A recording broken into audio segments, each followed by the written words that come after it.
இப்போ தான் நம்ம சேனலுக்கு நீங்கள் முதல் முறையாக வரீங்கன்னா தயவுசெய்து கீழே இருக்கிற ரெட் கலர் சப்ஸ்கிரைப் பட்டன் அழுத்தி சப்ஸ்கிரைப் பண்ணிக்கோங்க. கூடவே அந்த பெல் பட்டன் அழுத்தி ஆள்னு கொடுத்துக்கோங்க.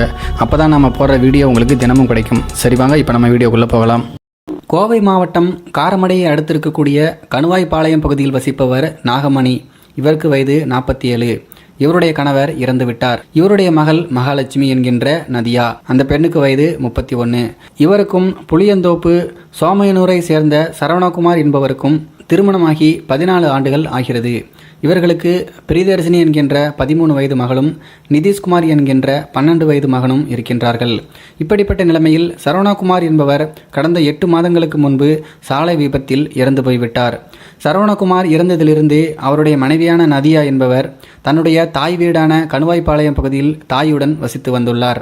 இப்படிப்பட்ட நிலைமையில்தான் நதியா அடிக்கடி செல்போனில் பேசிக்கொண்டு இருப்பதாகவும் இதனால் அவருடைய குழந்தைகளை சரியாக கவனிப்பதில்லை என்றும் நதியாவின் தாயார் நாகமணி தன்னுடைய பேர குழந்தைகளை தானே வளர்ப்பதாக சொல்லி நதியாவை கண்டித்து வீட்டை விட்டு அனுப்பிவிட்டார். இப்படிப்பட்ட நிலைமையில் தன்னுடைய தாய் வீட்டுக்கு வந்த நதியா அதிகமாக செல்போனில் பேசுவதை விடவில்லை. இதன் காரணமாக நதியாவுக்கும் அவருடைய தாய் நாகமணிக்கும் இடையில் பிரச்சனை இருந்து வந்துள்ளது. மேலும் நதியாவுக்கும் தாய் நாகமணிக்கும் குடிப்பழக்கம் இருந்ததாகவும் சொல்லப்படுகிறது.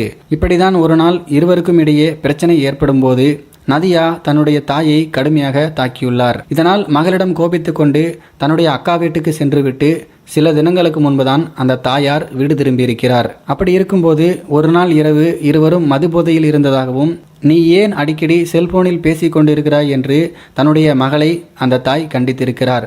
இதனால் இருவருக்கும் இடையே வாய் தகராறு ஏற்பட்டுள்ளது. சிறிது நேரத்தில் இருவரும் படுத்து தூங்கியிருக்கிறார்கள். அப்படிப்பட்ட நிலைமையில்தான் ஆத்திரம் அடங்காத தாயான நாகமணி அதிகாலை சுமார் 12:30 மணி அளவில் தூங்கி கொண்டிருந்த தன்னுடைய மகளை குளவிக்கல்லை எடுத்து, அதாவது மாவாட்டுறாங்க இல்லையா அந்த கல், குளவிக்கல்லை எடுத்து அவருடைய மகளின் பின்னந்தலையில் தூக்கி போட்டு கொலை செய்துள்ளார்.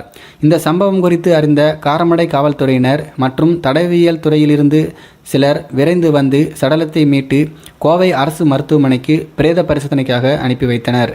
மேலும் சம்பவ இடத்தை மேட்டுப்பாளையம் டிஎஸ்பி ஜெய்சிங் என்பவர் பார்வையிட்டு விசாரணையையும் மேற்கொண்டார். அப்போது தாய் நாகமணியை கைது செய்த காவல்துறையினர் இப்போது விசாரணையை மேற்கொண்டு வருகின்றார்களாம். குடிபோதையில் பெற்ற தாயே தன்னுடைய மகள் தலையில் குளவிக்கல்லை போட்டு கொலை செய்த சம்பவம் அந்த பகுதி மக்களிடையே பெரும் அதிர்ச்சியை ஏற்படுத்தியிருக்கிறது.